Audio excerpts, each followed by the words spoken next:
Mahigit 130 opisyal at empleyado ng National Food Authority ang sinuspindi dahil sa umano'y questionableng pagbebenta ng NFA rice sa ilang traders.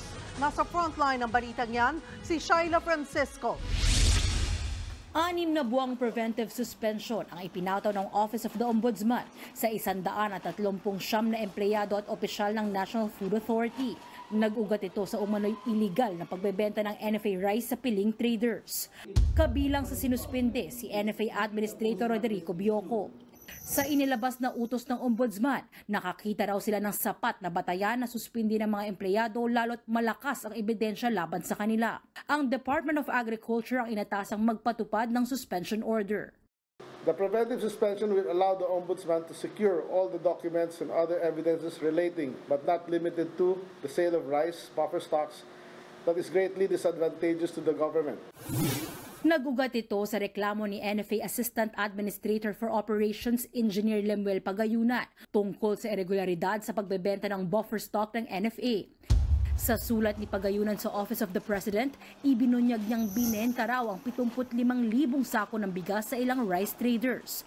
Hindi raw ito dumaan sa bidding at palugirin ang presyo nito. Binenta raw ang mga bigas ng 25 pesos kada kilo. Pinalabas din daw na naluluma na ang mga bigas kahit maganda pa ang kalidad nito. Hiling naman ng ilang agricultural groups, imbestigahan ito dahil naging kalakaran na raw ang pagbebenta ng NFA rice ng payagan nito para hindi mabulok ang bigas. Diyan ngayon nakakita ng parang butas o paraan yung mga unscrupulous NFA people to make some money. Paano mo masasabing old stocks na yan? Pwede mong laruin yung mga stocks mo para kahit bago pa yan, papalabasin mo old stocks na siya. Now, so you will do some manipulation ng inventory mo. Malalimang investigasyon naman daw ang isasagawa ng DA tungkol dito.